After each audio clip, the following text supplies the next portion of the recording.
Donc, on reprend. Daf Chav Gimel. Aujourd'hui, nous sommes Daf Kav Bet Amoud Bet, 4 lignes avant la fin. Nitmet Minchata.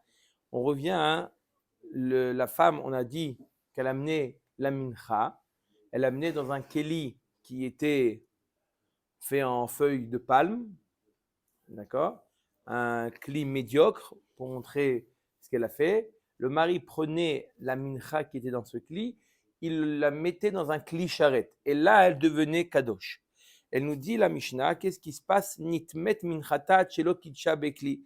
Si jamais elle a été en contact avec une toum'a, cette mincha, avant que le mari l'ait mise dans le kli charrette, avant qu'il les mette dans le kli du Beth Amikdash, qu'il a rendu kadosh. Donc, elle n'est pas devenue kadosh encore, et c'est encore une mincha qui est encore ordinaire, et là, elle est devenue tamé, tipadé. On fait le pidion, on peut faire encore le pidion, on ne peut pas faire de pidion sur quelque chose qui a gdushat agouf. Rappelez-vous, quelque chose qui est devenu, qui a une gdusha intrinsèque, gdushat agouf, il n'y a pas de pidion possible. Puisque cette mincha n'a pas été mise encore dans le kli sharet, si jamais elle a subi une toum'a, on peut la racheter. Arei, kitcha maintenant, nit med minchata chelo kitcha bekli arei kechol amenachot vetipade. Vei mishe kitcha bekli arei kechol amenachot vetisaref. Si jamais elle a été en contact avec la touma après avoir été dans le kli sharet, après avoir été kadosh, alors là on doit, comme toutes les menachot qui ont déjà été kadosh et qui ont été en contact avec une touma, le din il est que quoi? Qu'on doit la brûler. Ve'elu sheminchotehen nisrafot. Voici les femmes pour lesquelles leur mincha elle est brûlée. Premièrement, haomeret tmea anilecha. Une femme qui a avoué après avoir amené la mincha, d'accord? On n'a pas approché la mincha, on l'a déjà mis dans le kli sharet. Et là, la femme avoue tmea anilecha, elle avoue qu'elle est tmea. Dans ce cas-là, qu'est-ce qu'on fait avec la mincha? On la brûle. Deuxième cas, veshebaoula edim sheitmea. Deuxième cas, dans le cas où, après avoir mis la mincha dans le kli sharet, alors là, les témoins témoignent que effectivement, elle est devenue tmea. Dans ce cas-là, on ne la fait pas boire. Il n'y a plus de raison de la faire boire. Et la mincha, qu'est-ce qu'on fait? On la brûle. Troisième cas, vaomeret enishota. Troisième cas, la femme, elle dit, je refuse de boire. Dans ce cas-là, elle refuse de boire. On accepte qu'elle refuse de boire. Et qu'est-ce qu'on fait avec la mincha? On la brûle. Ve shebaala eno rotzele ashkota. Quatrième cas, dans le cas où le mari, lui, c'est lui qui change d'avis. Il a pitié pour sa femme. Il dit, je ne veux plus la faire boire. Dans ce cas-là, le cas où le mari ne veut plus la faire boire, on ne la fait pas boire. Et là, qu'est-ce qu'on fait avec la mincha? On la brûle. Et enfin, un dernier cas, Veshebaala baalea baderer. Dans le cas où le mari a une relation avec sa femme en chemin, après que le beddin de leur ville les ont envoyés à Yerushalayim, en chemin il a une relation, l'eau n'a plus d'effet sur elle, la mincha qui a déjà été mise dans le kli sharet, on doit la brûler. Vechol hanesuot le kohanim minchotehen nisrafot. Toute femme qui est mariée avec un kohen, la mincha, elle est brûlée. On va voir une différence fondamentale dans les menachot entre une mincha qui appartient à Israël et une mincha qui appartient à un kohen. Une mincha qui appartient, en général, toutes les menachot, je ne parle pas de la mincha de la sota particulièrement, en général, la mincha, on a déjà étudié dans Maseret Menachot, qu'est-ce qu'on fait? On fait la kmitza. On n'approche que la kmitza et le reste, on appelle les shiraim, sont mangés par les kohanim. Voilà le processus en général d'une mincha. La Torah nous dit, c'est seulement lorsqu'il s'agit, on verra des psukim, c'est seulement lorsqu'il s'agit d'une mincha d'un Israël. Par exemple, de Monsieur Nkawa. Là, c'est pas Cohen. Bon, alors dans ce cas-là, la mincha, on approche la kmitza et les shiraim sont mangés par les kohanim. Non, mais pour Israël. Pour Israël. Pour Israël, pour tout le temps. Par les Kohanim. S'il s'agit d'une mincha d'un Kohen ou d'une femme qui est mariée avec un Kohen, dans ce cas-là, Kalil Toktar. Toute la mincha, il n'y a pas Kmitza et Shiraim. Toute la mincha est approchée sur le Mizbeach. Comme ça a marqué dans la Torah, Vechol Minchat Kohen, Kalil Toktar. La mincha d'un Kohen, elle est approchée totalement. D'accord? Donc là, maintenant, Agmara, elle va dresser une liste de différences entre les femmes et les hommes. D'abord, elle a commencé par les Kohanim, et après, on va arriver au Israël. Vechol Anesot les Kohanim, Minchotem Nisrafot. Dans le cas où une femme est mariée avec un Kohen, alors la mincha, elle est brûlée. La Gemara va rentrer en détail. Qu'est-ce qui est brûlé? Bat Israël Sheniset les Kohen. Maintenant, en général, une bat Israël qui est mariée avec un Kohen, minchata nisrefet. La mincha, elle est brûlée. Pourquoi elle n'est pas complètement approchée? Pourquoi? Qu'est-ce qu'on fait avec la kmitza? Exactement ce qu'on en fait de manière précise, on verra dans la Gemara. Parce que une bat Israël qui est mariée avec un Kohen, il y a ici entre guillemets une shutafout entre le mari est propriétaire et la femme aussi elle est propriétaire. Donc on a une shutafout dans cette minra entre un Kohen et un Israël. Si ça avait été complètement au Kohen, qu'est-ce qu'on aurait fait? On l'aurait complètement approché. Si ça avait été au Israël, on aurait approché la kmitza, le kometz, et on aurait mangé le reste. Là, ce mincha-là, il a une association, il est en shoot-à-foot entre le Kohen, le mari Kohen et la femme qui est Israël. Qu'est-ce qu'on fait? Je vous dis déjà la réponse de la Gemara. On approche le kometz et le reste, on va le brûler. On fait en 2 temps. D'accord? Comme ça, on a tout gagné. Si c'est considéré comme Israël, il y a eu la kmitza et le reste, on l'a brûlé. Et si jamais tout apparaît, on a tout brûlé. D'accord? Mais en 2 temps. On verra exactement plus en détail qu'est-ce qu'on gagne par ça dans la Gemara. Ve kohenet sheniset le Israël, minchata nechelet. Une kohenet qui est mariée avec le Israël. La kohenet n'a pas le statut de Kohen. Donc, elle est considérée, elle, par rapport à elle, comme Israël. Elle est mariée avec un Israël. On a tout d'Israël. Qu'est-ce qu'on fait? On approche le kometz et on donne le Kohanim, les Shiraim. C'est clair? Pourquoi? Parce que on a un mariage entre Kohenet et Israël. Kohenet n'a pas la particularité d'être Kohen. Le Israël encore moins. Donc ici, on a affaire qu'à un mincha qui est, si je vais selon le mari ou selon la femme, j'ai affaire que à des Israël. Donc on fait avec la mincha d'Israël, qu'est-ce qu'on fait? Kometz, on l'approche. Les Shiraim, on mange, les Kohanim mangent. Ensuite, Ma ben Kohen, les Kohenet. Quelles sont les différences entre le Kohen et la Kohenet? Hein? Quelles sont les différences? La Gemara va dresser une liste de toutes les différences entre le Kohen et la Kohenet. On met la Gemara. Minchat Kohenet nechelet ou minchat Kohen ena nechelet. Première différence, la minchat de la Kohen, de la Kohenet, les Shiraim sont mangés par les Kohanim. La mincha du Kohen, non. Deuxième différence, Kohenet mincha mitchalelet. Ve Kohen en mitchalel. Une Kohenet peut perdre son statut de Kehuna. Elle a aussi des avantages d'être Kohenet, manger la trouma, etc. D'accord? Elle peut, si elle a une relation interdite, elle est Halala, elle a perdu son statut de Kohenet. Un Kohen qui naît Kohen reste toujours Kohen, il ne peut jamais perdre sa Kehuna. Ses enfants peuvent ne pas être Kohanim, ça oui. Un Kohen peut mettre au monde un Israël, halal qu'on appelle. Mais un Kohen, quelqu'un qui naît Kohen, il restera à tout jamais Kohen. Même s'il est marié avec une groucha, même si ça, on lui met des knas, on lui interdit de faire birkat Kohanim, mais ce genre de choses, on lui met des knas pour... Il ne mange pas la trouma, c'est des knasot, mais il reste Kohen. Dès qu'il va se séparer de la groucha, il reprend son statut normal. Simplement, on lui met des knasot pour l'inciter à se séparer de la groucha.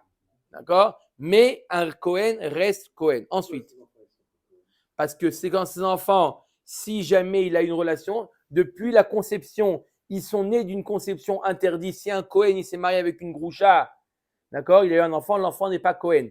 Parce que dès la conception, il a été conçu d'une relation interdite à la Kohuna, donc ça met au monde un halal. Par contre, quelqu'un qui est né Kohen, il a été conçu d'une relation permise, d'accord? un Cohen avec un Israélite, l'enfant qui naît, il est Cohen, il restera à tout jamais Cohen. Si dès la conception, il y a eu un problème, donc l'enfant n'a pas été conçu dans le cadre de la Keuna, il est halal, il n'est pas Cohen. Ensuite, oui. Il est marqué dans la Torah. V'chol minchat Cohen, kalil toktar. Il est approché complètement. V'chol minchat Cohen, kalil toktar. La Torah a dit que la mincha d'un Cohen, elle est complètement brûlée comme korban ola, qui est complètement approché. C'est marqué dans le psukim. Un Cohen qui va amener minchat nedava, par exemple. Un Cohen qui va amener minchat nedava. D'accord? Il va amener un mincha. D'accord? N'importe quel mincha, il amène un mincha. Son mincha, contrairement au mincha d'Israël où il y a la kmitza et les shiraim, lui, il n'y a pas de kmitza et de shiraim, il est complètement approché. Toute la notion de kmitza, de kometz et de shiraim, c'est seulement dans un mincha de Israël. On continue la Mishnah. Kohenet mitam'a lametim, ven kohen mitame lametim. Encore une autre différence entre le Kohen et la Kohenet. Le Kohen n'a pas le droit de se rendre impur aux morts. La femme de Kohen a le droit de se rendre impur à un mort. D'accord? On verra tout ça des psukim.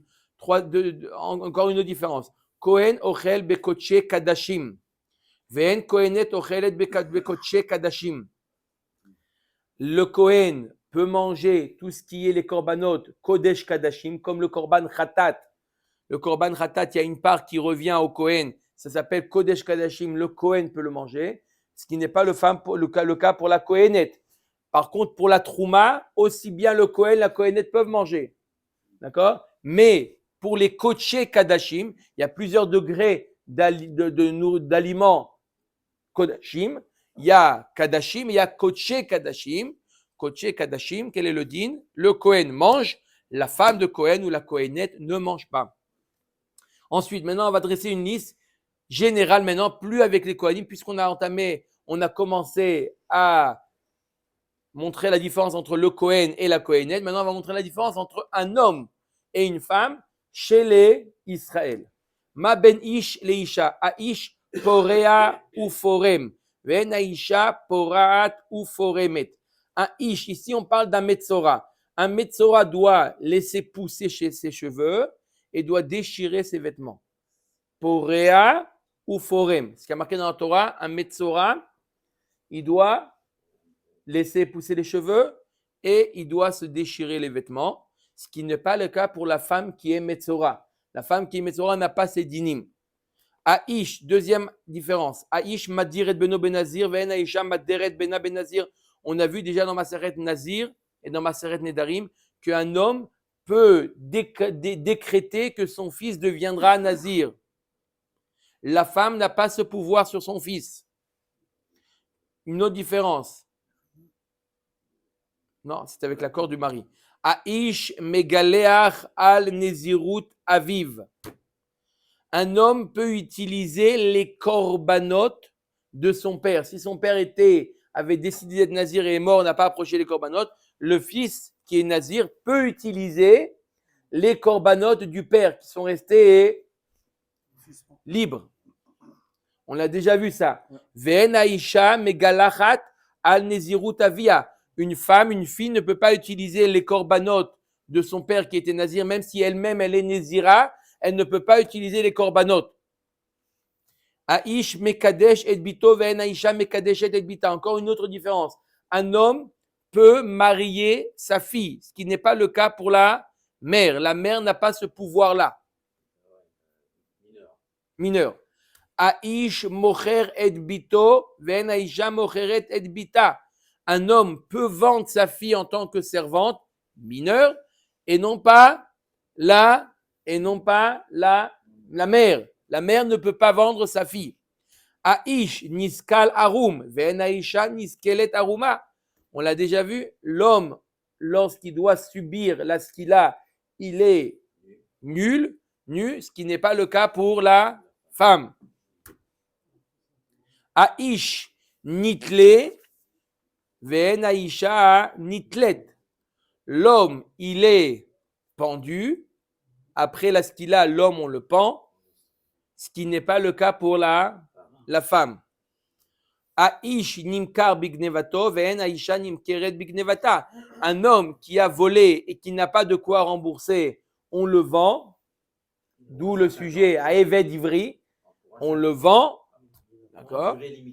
Et la femme, on ne la vend pas. Même si elle a volé, non. On n'a pas dit, Monsieur Cohen, qu'elle peut voler. On a dit qu'une femme qui aurait volé, on ne la châtie pas par la vente.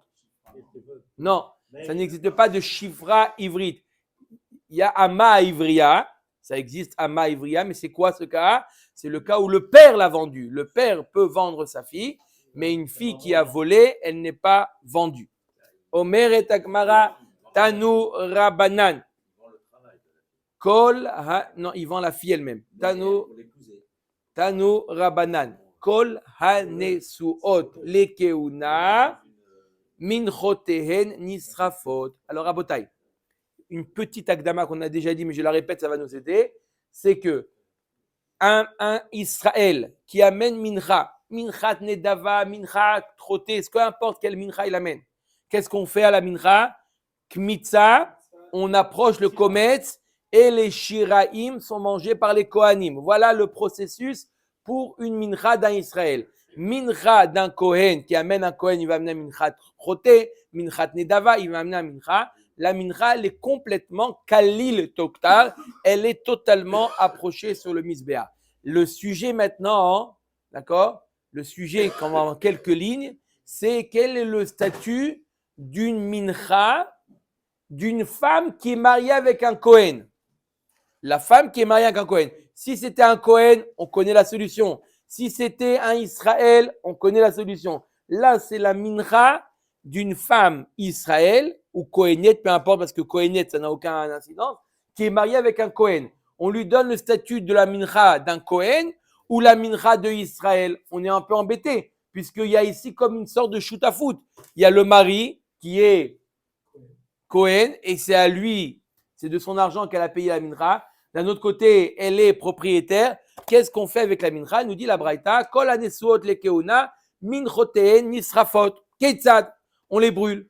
Kohenet levia ve israélite cheniset le Kohen. En minchata nechelet. On ne peut pas manger les shiraim. Pourquoi on ne peut pas manger les shiraim?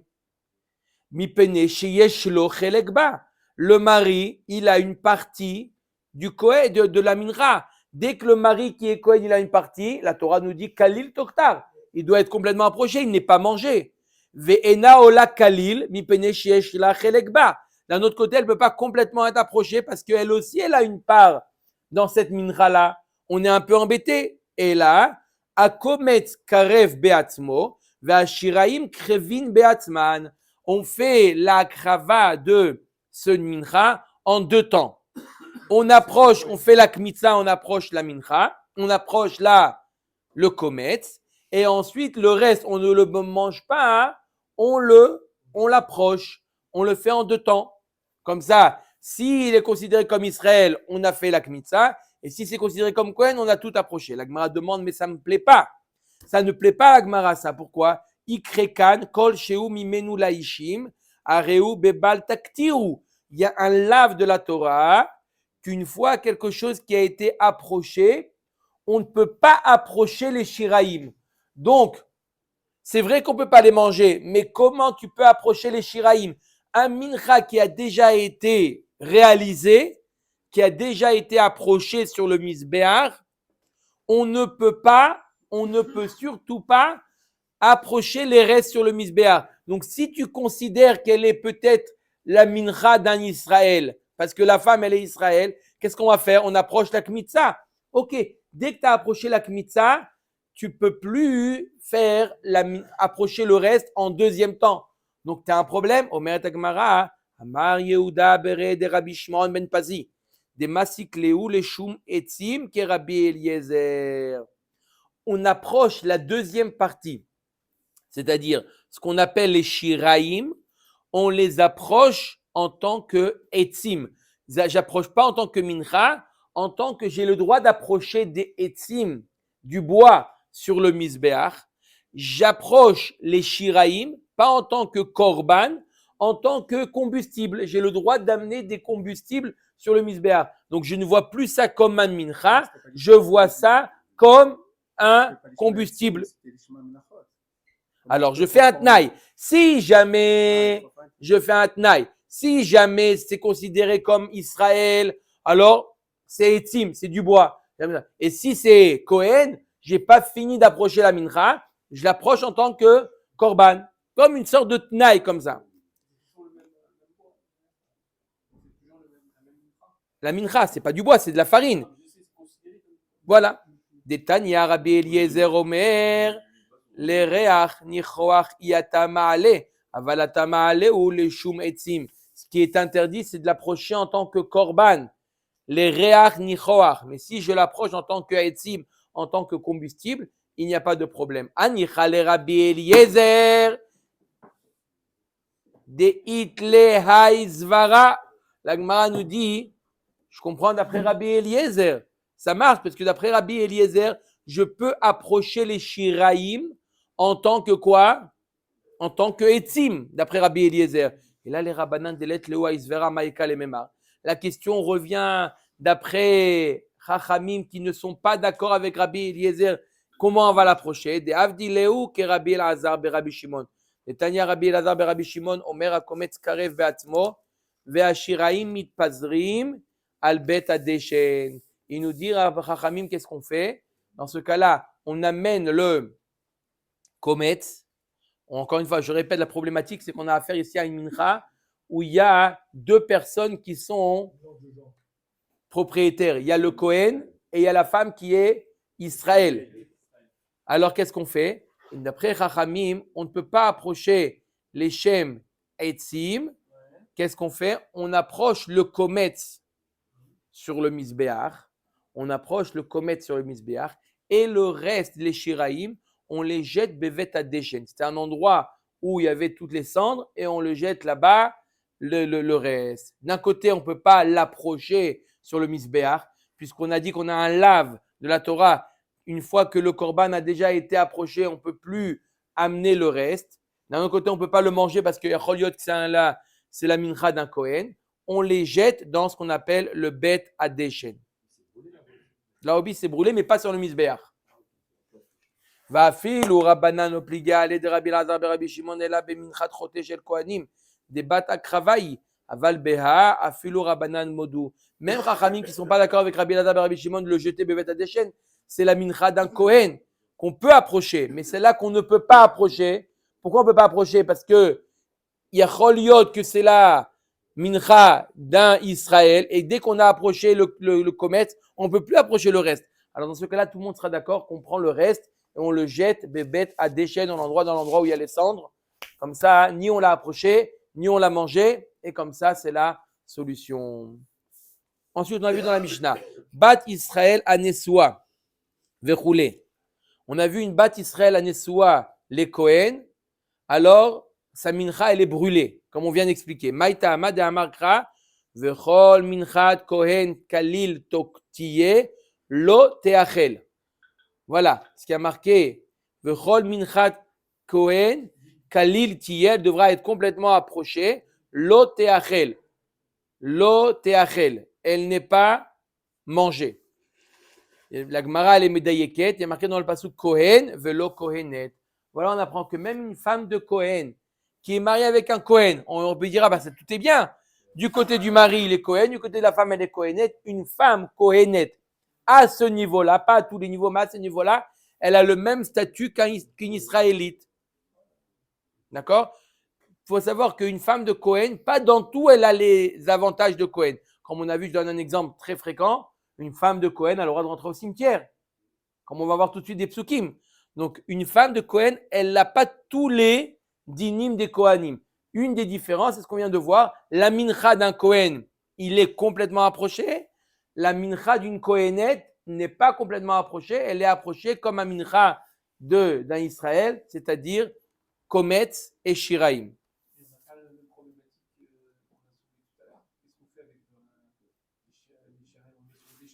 Sur le déchet, d'accord. Si elle est mariée avec un Kohen. Si une bat Kohen, elle est mariée avec un Israël, là, on n'a aucun problème. On peut manger les shiraïm. Pourquoi? Du côté de la femme, c'est Israël. Du côté du mari, c'est Israël. On n'a aucun problème. Toute la problématique, c'est quand une bat Cohen ou une bat Israël, peu importe, elle est mariée avec un Cohen. Là, on a une problématique. Mais dès que une bat Cohen ou une bat Israël est mariée avec un Israël, on n'a aucun problème parce que des deux côtés, on a affaire à ce qui n'est pas Cohen. Omer Dagmara, Cohen et Mitralelet. Cohen et Mitralel. Une autre différence entre la femme de Cohen et le Cohen, c'est quoi une autre différence? C'est que la Cohenette peut perdre sa keuna, elle peut devenir halala. Par contre, le Cohen, jamais le Cohen ne perd sa keuna. Sauf bien entendu dans les cas où on veut lui mettre le stimuler, le pousser à l'encourager à se séparer. Minalan, Da'amarkra, velo yechalel zaro be'amav. Un Cohen qui se marie avec une groucha, il est mechalel zaro. La Torah nous dit velo yechalel zaro be'amav. Zaro mitchalel, vehu eno mitchalel. On est médaillé de là, velo yechalel zaro. Mashma que c'est seulement son zera, seulement sa progéniture qui va être mitralelet, mais lui, jamais. Kohenet mitam'a vechoulé. Une kohenet peut se rendre tmea, peut être en contact avec les morts. Maïtama, Amar Kra est marqué dans Parashat Emor. Emor et la Kohanim, Bene Aharon. Emor et la Kohanim, Bene Aharon. Pourquoi le passage nous précise Bene Aharon? Et la Kohanim, c'est évident que c'est Bene Aharon, n'est-ce pas, Rabbi Chaim? Bene Aharon, Velo Bnot Aharon. Le issour de se rendre tamé, va martalem le nefesh lo itama be'amav. Le issour de se rendre tamé ne concerne que les mâles et non pas les femelles. Omer Dagmara. Kohen ochel bekotche kadashim dirtiv kol zachar bivne Aharon yochelena. Encore une autre différence.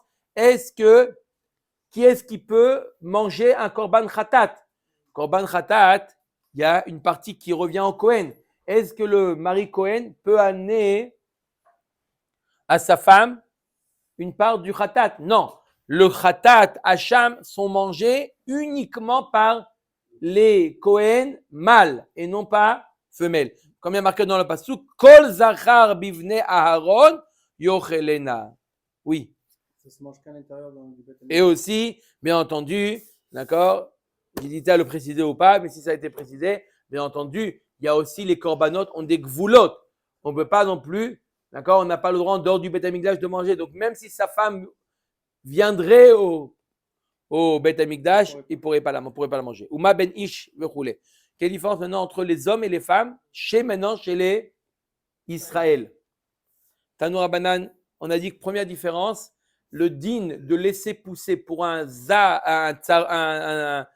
metzora, parachet Shavua, un metzora de se laisser pousser les cheveux et de se déchirer les vêtements, ça ne concerne simplement le metzora homme, metzora mâle et non pas le metzora femelle.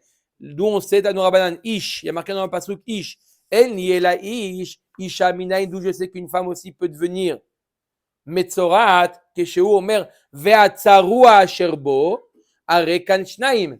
Mashma Ve'atzarua, que le Pasuk vient ajouter encore un autre Metzora, mis à part l'homme. Il y a qu'un autre genre qui peut être Metzora, qui ça peut être? La femme.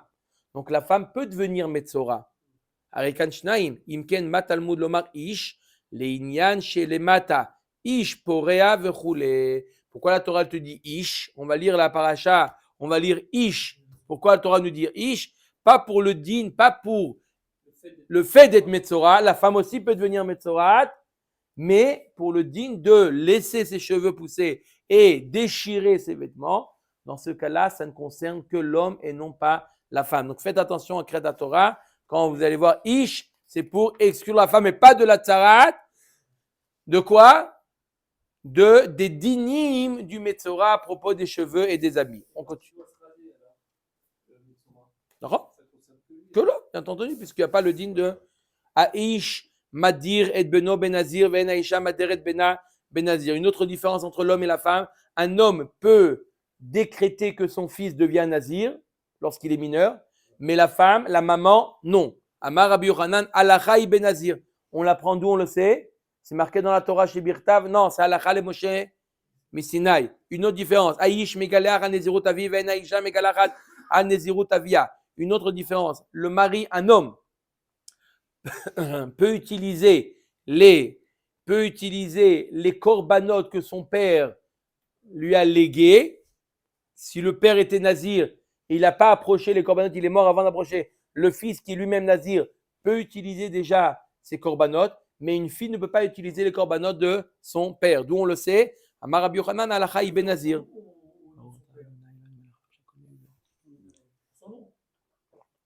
Donc, laisse mourir. Bametim chofshi.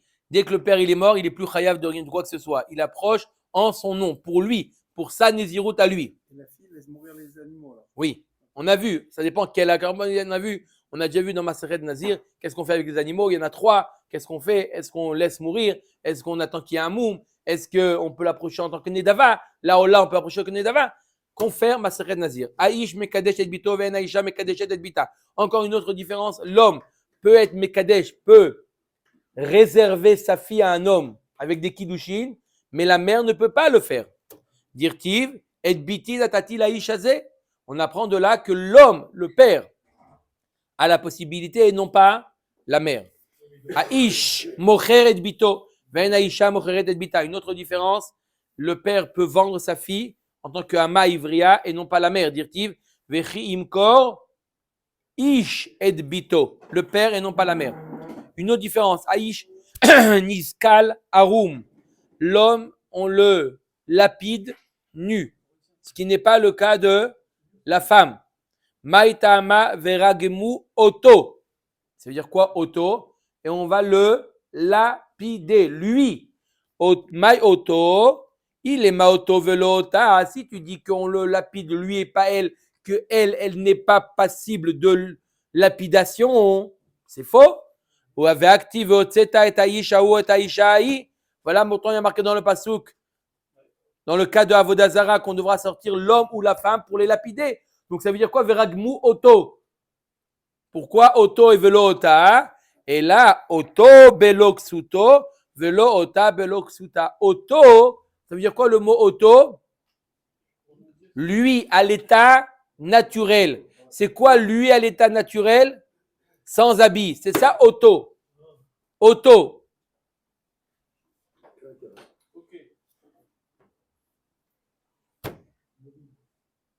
Pour l'amener un bisayon, il y a un avis qui dit que ça le fait moins souffrir sans les habits. Les habits, il y a un avis qui dit dans la Gemara que l'habit, il fait en sorte que la souffrance est plus longue puisque l'habit, il freine un petit peu le coup des pierres et ça lui fait une mort plus lente. Mais pour la femme, pour ne pas lui occasionner un bisayon, alors elle préfère souffrir plus, mais au moins être habillée.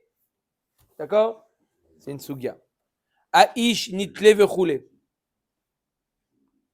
L'homme est pendu. Ce qui n'est pas le cas de la femme. Maïtama amakra vetalita oto al et. Oto velo ota.